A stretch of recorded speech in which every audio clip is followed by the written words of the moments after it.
Hello everyone and welcome to the final video for the 4-part set of the Mythic Odysseys Theros unboxing brick. Now, here we have the Emissary of Perforos, the great forge god himself from Theros. And this is his large bull beast, which honestly I expected to be a large class mini, not a huge as you can see. He is one beefy big boy. He has a lot of musculature. I love these spikes on the back of his legs there for an extra imposement. The long whip tail could actually be used to constrict a player or whack a player with like a whip. And I love this like little bit of goldry going on with those nice glowing eyes with his Nyx effect. It really pops, really makes him look impressive. Definitely a great creature to throw at your party if you want to make them have a nice strength-based encounter where a little bit more bulk wouldn't hurt your party to throw up against such a large creature of terrifying, destructive bull force. Here we have the Centessan Hero and Thuza. Now, if I'm saying any of those wrong, my apologies.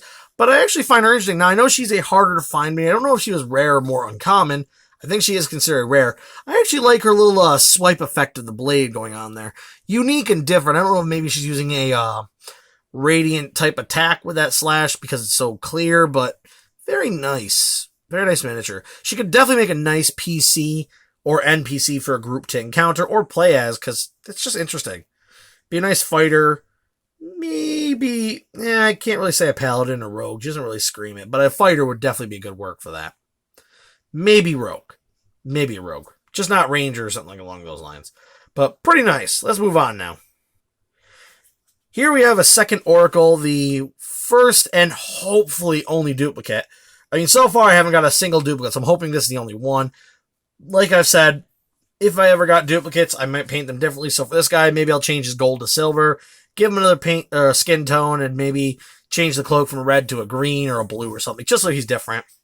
But, you know, not a bad thing. It gives me something to maybe try painting up on to improve a look. So, not bad, but a duplicate, so, I believe I read this one correctly. Sonia, Captain of the Pilers, something along those lines. Like I said, I'm sorry if I'm butchering the names. But a very nice character-based mini. She has a lot of character, and I like her cloak there with that yellow on green. It pops lovely. She's got that small little short sword ready to go in. She's got some nice armor, a little bit of a mix of some plate and leather armor, which means she's probably got more in the medium class. But really nice. I like it. She's a nice miniature. I don't know if she's really rare. I think she's more in the uncommon. But she does look pretty astounding. It has a nice sort of a Wonder Woman feel to her as she's got that pose as well as she walks towards her opponent to finish them off or strike them down. Really nice miniature, and definitely like having her in the humans for another option. Let's move on to the next box and the final box that we have. Okay, so I first have to go over this. I'm impressed by how this box actually has two large miniatures in it. I don't know if that's normal. The last time I had like a double big creature inside was Tyranny of Dragons, where there was the two dragon packs, but this is impressive. I mean, I didn't know I was really looking for this guy, but he does look really nice now that I've seen him. It is the simplest Griffin with this nice, lovely purple cape. I find it interesting to give a Griffin a cape, makes him a little fancy.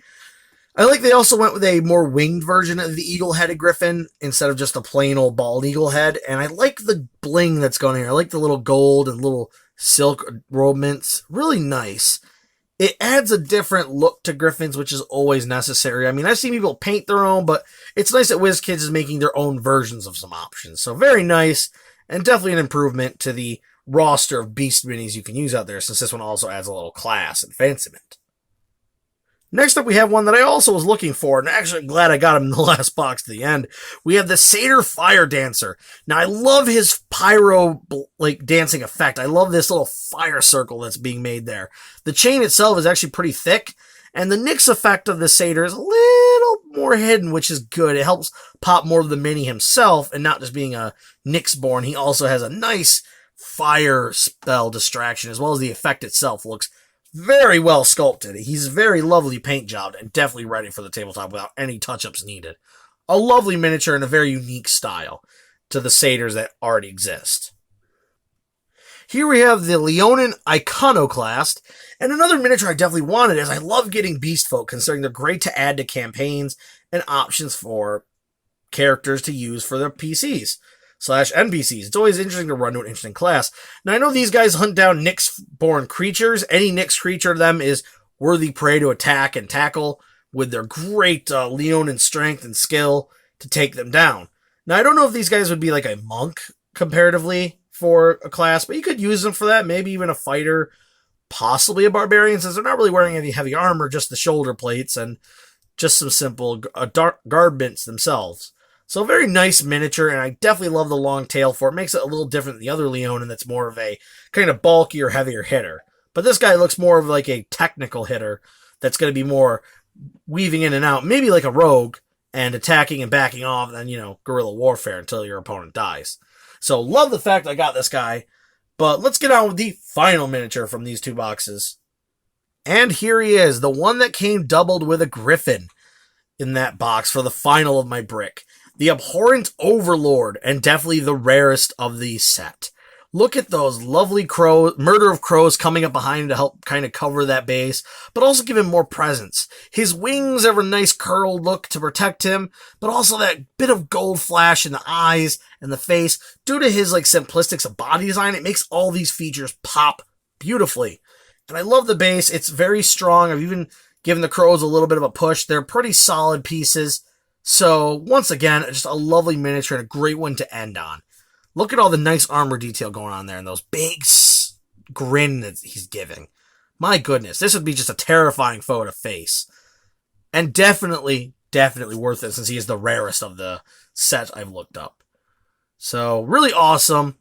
Anyway, guys, please do subscribe and like. Always helps my channel and helps me keep making these, give reason to make these videos. On top of that, please do check out our podcast for the Dice and Dummies. We'll soon be starting Season 3. So if you want to catch up to Seasons 1 and 2, please do so. This one will be done by my sister for the actual DMing, so it will be nice and different. Anyway, guys, have a safe one and a great one. Bye-bye.